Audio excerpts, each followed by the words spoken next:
రాజన్న సిరిసిల్ల జిల్లా వేములవాడలో ఈరోజు మున్సిపల్ కార్మికుల సమస్యల మీద గతంలో ఎన్నో ధర్నాలు చేసి కార్మికుల యొక్క వేతనాలు ఆగిపోయినటువంటి వేతనాలు 11 పిఆర్సీ ప్రకారం జీవో నంబర్ 11 ప్రకారం పెరిగినటువంటి వేతనాలు ఏరియాస్ 6 నెలల వేతనం ఆగిపోవడం జరిగింది. గతంలో 2 నెలల ఏరియాస్ జీతం వేసి కడమ జీతం ఆపడం జరిగింది. ప్రధానంగా ఆగిపోయినటువంటి ఏరియాస్ జీతం కార్మికులకు వెంటనే చెల్లించాలి.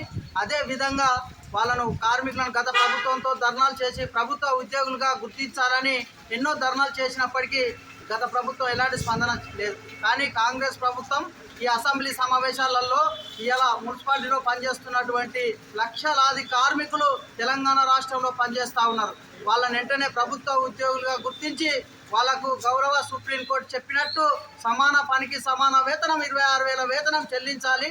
అదేవిధంగా విధులలో మరణించిన వారికి 25 లక్షల ఎక్స్ప్లికేషన్ ఇవ్వాలి. అదేవిధంగా వాళ్ళకు మురికిలో వెళ్ళినటువంటి కార్మికులకు హెల్త్ కార్డులు ఇలా అనారోగ్యంతో ఎంతోమంది మృతి చెందడం జరుగుతూ ఉంది. మేము గతంలో కూడా గత ప్రభుత్వానికి చెప్పడం జరిగింది.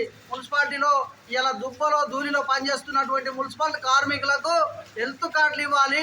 అదేవిధంగా ప్రమాద బీమా సౌకర్యం ఇలా వాళ్ళ ఒక విధులలో చనిపోయినటువంటి వాళ్ళకి 25 లక్షల ప్రమాద బీమా సౌకర్యం ఇవ్వాలనేది కూడా గత ప్రభుత్వంలో డిమాండ్ చేయడం జరిగింది.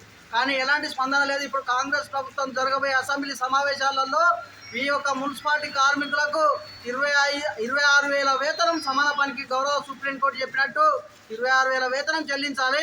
ప్రభుత్వ ఉద్యోగులుగా గుర్తించాలి.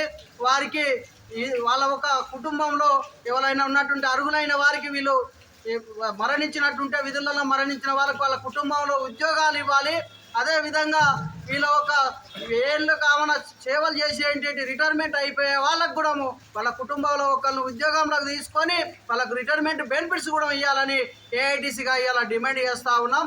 ఈ రాష్ట్ర ప్రభుత్వం వెంటనే వీళ్ళ పక్షాన చొరవ తీసుకొని న్యాయబద్ధమైన ఆలోచన చేసి వీళ్ళని ప్రభుత్వ ఉద్యోగులుగా గుర్తించాలని కోరుతా ఉన్నాం.